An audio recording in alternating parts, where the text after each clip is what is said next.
ओडिशा के पुरी जिले में अवस्थित जगन्नाथ मंदिर में भगवान कृष्ण विराजमान करते हैं। लेकिन भगवान कृष्ण ठहरे द्वारिका के राजा, फिर वो जगन्नाथ मंदिर तक कैसे आए, इसके पीछे की कहानी बहुत ज़्यादा रोचक है। तो चलिए दोस्तों, शुरू करते हैं आज का ये वीडियो और जानता है कि भगवान कृष्ण पुरी के जगन्नाथ मंदिर तक कैसे आए, क्या है इसके पीछे की कहानी। वीडियो में आगे बढ़ने से पहले अगर अभी तक आपने मेरे चैनल को सब्सक्राइब नहीं किया है तो प्लीज़ सब्सक्राइब कर ले। इसके साथ ही वीडियो को अभी से लाइक भी कर दें। दोस्तों, जगन्नाथ मंदिर हज़ारों सालों पुराना है। वैसे ही हज़ारों सालों पहले की ये बात है, जब हज़ारों सालों पहले उड़ीसा के पुरी जिले के राजा हुआ करते थे इंद्रद्युम्न, जो कि भगवान कृष्ण के बहुत बड़े भक्त हुआ करते थे और उन्होंने अपना तन मन धन सब कुछ भगवान कृष्ण को समर्पित कर दिया था। एक रात की बात है, राजा इंद्रद्युम्न को एक अजीब सा सपना आता है। सपने में वो देखते हैं कि समुद्र तट के किनारे वो घूम रहे हैं और घूमते घूमते वहाँ पर भगवान प्रकट हो जाते हैं। भगवान कृष्ण उनसे कहते हैं कि मैं यहाँ पर हूँ और मुझे आकर यहाँ से ले जाओ। तब उनकी आंखें खुल जाती है। फिर वो कहते हैं कि ये कैसा सपना मैंने देख लिया, और वो अकेले ही समुद्र तट तक चले जाते हैं। जब समुद्र तट में पहुँचते हैं तब उन्हें एक लकड़ी दिखती है जो कि नीम की लकड़ी होती है, और उस लकड़ी में शंख चक्र गदा पद्म की आकृति भी बनी होती है और वो लकड़ी बहुत ज़्यादा बड़ी भी होती है। ये सब देखकर राजा इंद्रद्युम्न बहुत ज़्यादा आश्चर्य हो जाते हैं, क्योंकि इससे पहले उन्होंने ऐसी नीम की लकड़ी नहीं देखी थी जिसमें शंख चक्र गदा पद्म की आकृति बनी हुई हो। तो अपने सैनिकों को वो कहते हैं कि उसे बाहर लेकर आओ। उनके सैनिक समुद्र के पानी से उस नीम की लकड़ी को लेकर आते हैं और उसे जगन्नाथ मंदिर तक लेकर जाते हैं। जगन्नाथ मंदिर तब तक बन चुका था, लेकिन उसमें कोई प्रतिमा नहीं थी, खाली मंदिर हुआ करता था।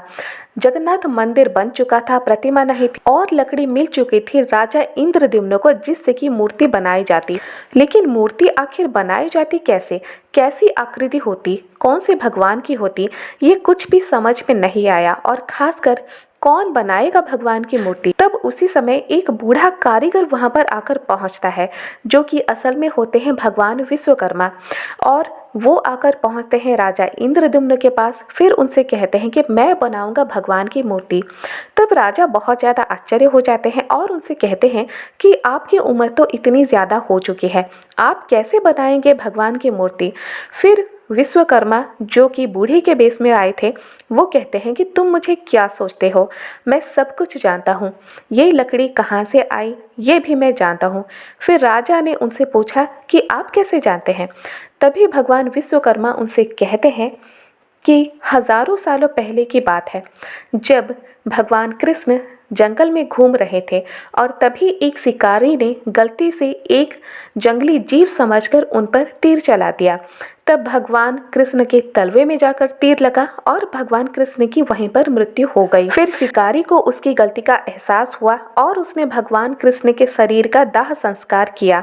लेकिन जब दाह संस्कार हुआ तब भगवान कृष्ण का हाथ पैर तो सब जल गया, लेकिन जो बीज का हिस्सा था यानी दिल का हिस्सा वो नहीं जल पाया। तो शिकारी सोचा कि मैं अब क्या करूं, ये तो स्वयं भगवान है, तो उन्हें ऐसे तो नहीं छोड़ सकता। तो एक लकड़ी में डालकर उस शिकारी ने भगवान के दिल को पानी में बहा दिया और पानी में बहकर वही लकड़ी आकर यहाँ पर ठहरी है, जिससे कि मुझे मूर्ति बनानी है और ये मूर्ति कोई और नहीं बना सकता। फिर राजा कहते हैं कि ठीक है, आप बनाइए। लेकिन उस बूढ़े कारीगर की एक शर्त भी थी। तो उन्होंने कहा कि मुझे 21 दिन का समय चाहिए, एक बंद कमरे में मैं ये मूर्ति बनाऊंगा और उस कमरे में कोई भी प्रवेश नहीं करेगा और ना ही मैं बाहर निकलूंगा। तो इस बात से राजा कहते हैं कि ठीक है। फिर 21 दिन तक कमरे को बंद कर दिया जाता है और उसी कमरे के अंदर बूढ़ा कारीगर मूर्ति बनाने लगता है। बाहर तक आवाज़ें भी आती हैं ठक ठक की। लेकिन जब 14 दिन हो जाते हैं तब बाहर जो भी पहरेदार होते हैं उन्हें कोई आवाज़ें सुनाई नहीं देती। फिर वहाँ पर रानी राजा सब आते हैं, तो राजा भी ये सब देखते हैं। तब सैनिक कहते हैं कि महाराज को ये दरवाज़ा हमें खोल देना चाहिए, लेकिन महाराज राजी नहीं होते। फिर रानी कहती है कि हो सकता है कि बूढ़ा कारीगर अंदर मर गया हो, क्योंकि कई दिनों से उसने खाना भी नहीं खाया है, तो हो सकता है कि उसकी मौत हो गई हो। हमें दरवाज़ा खोल देना चाहिए।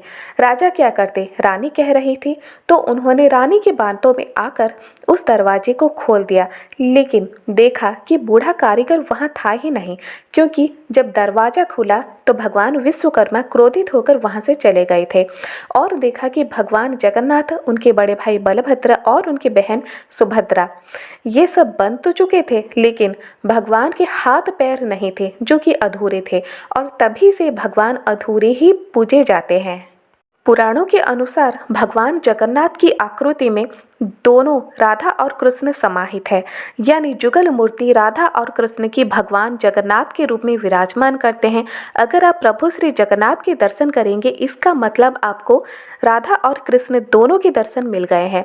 तो दोस्तों, आज का ये वीडियो आपको ज़रा भी पसंद आए, एक लाइक ज़रूर कर दें। इसके साथ ही शेयर करें अपने दोस्तों के साथ।